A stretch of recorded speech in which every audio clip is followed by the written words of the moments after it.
শংকৰক গ্ৰেপ্তাৰ ফলঠেকত বিধায়ক তেৰছ গোৱালা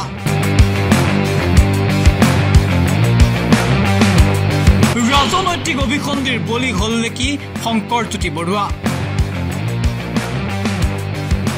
শংকৰৰ বিৰুদ্ধে ব্যৱস্থা লবলৈ নিৰ্দেশ দিছিল নেকি দুলিয়াজানৰ বিজেপি বিধায়ক তেৰছ গোৱালাই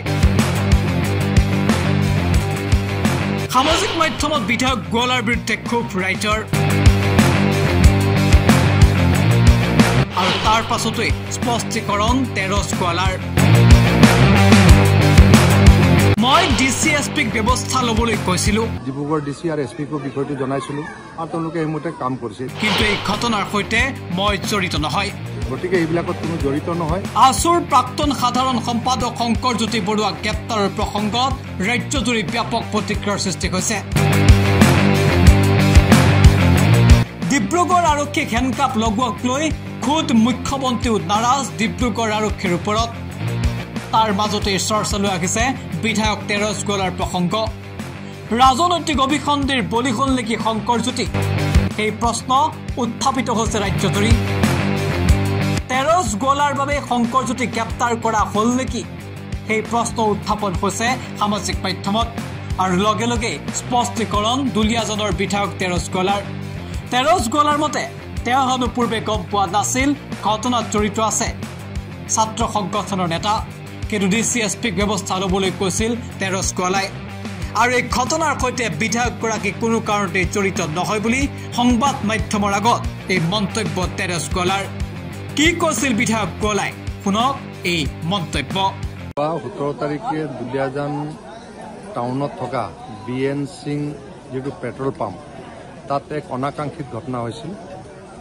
17 তাৰিখে মোৰ হোৱাটছএপত দুটা ভিডিঅ' পঠোৱা হৈছিল আৰু এগৰাকী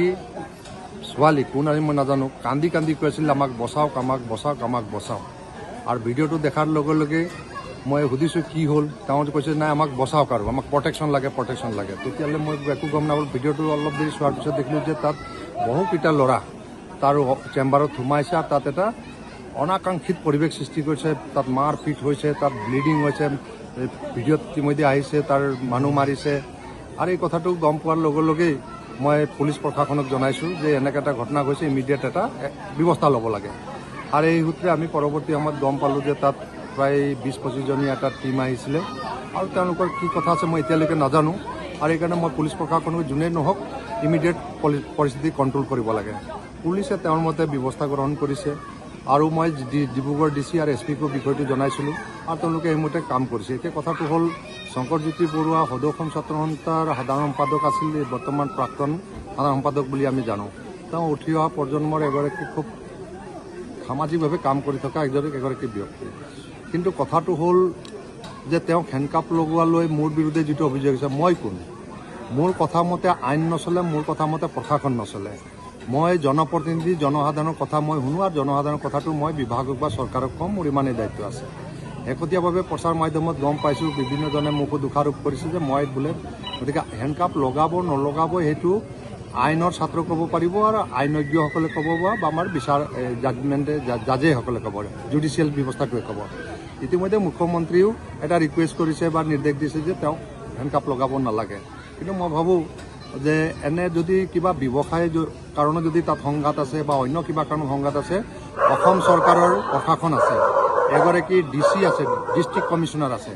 তাতকৈ সহজে পাব পৰা ডিষ্ট্ৰিক্ট কমিশ্যনাৰ আছে আমি তেওঁলোকৰ সহায়টো নললোঁ কিয় তেওঁলোকৰ সহায় লৈ তেওঁলোকক আবেদন যদি কৰিলোহেঁতেন তেওঁলোকে নিশ্চয় ব্যৱস্থা ল'লেহেঁতেন আৰু যদি মই ভাবোঁ যে মইতো প্ৰায় 2.5 লাখ মানুহৰ কাৰণে মই প্ৰতিনিধি মোৰ কাৰণে সকলোৱে মোৰ গতিকে প্ৰত্যেকৰ কথা মই শুনো সদায় ৰাতিপুৱা মোৰ তাত যি মানুহে আহক শাসক বিৰোধীৰ কথা নাই আহে মোৰ কথা শুনো আৰু চৰকাৰক জনাওঁ বা বিভাগসমূহ জনাওঁ কামবিলাক কৰোঁ গতিকে মই ভাবোঁ এই কেছটোত মই কোনো ধৰণে জড়িত নাই আৰু বিএন সিং মই ডিপুটোৰ নামহে জানো কিন্তু যোৱাকালি যেতিয়া কথাবিলাক হোৱাৰ পিছত মই অলপ অধ্যয়ন কৰিলোঁ যে প্ৰথম বিএন সিং তাৰপিছত RK সিং আৰু এজনৰ নাম আহিছে যিটো মই নামটো নাজানো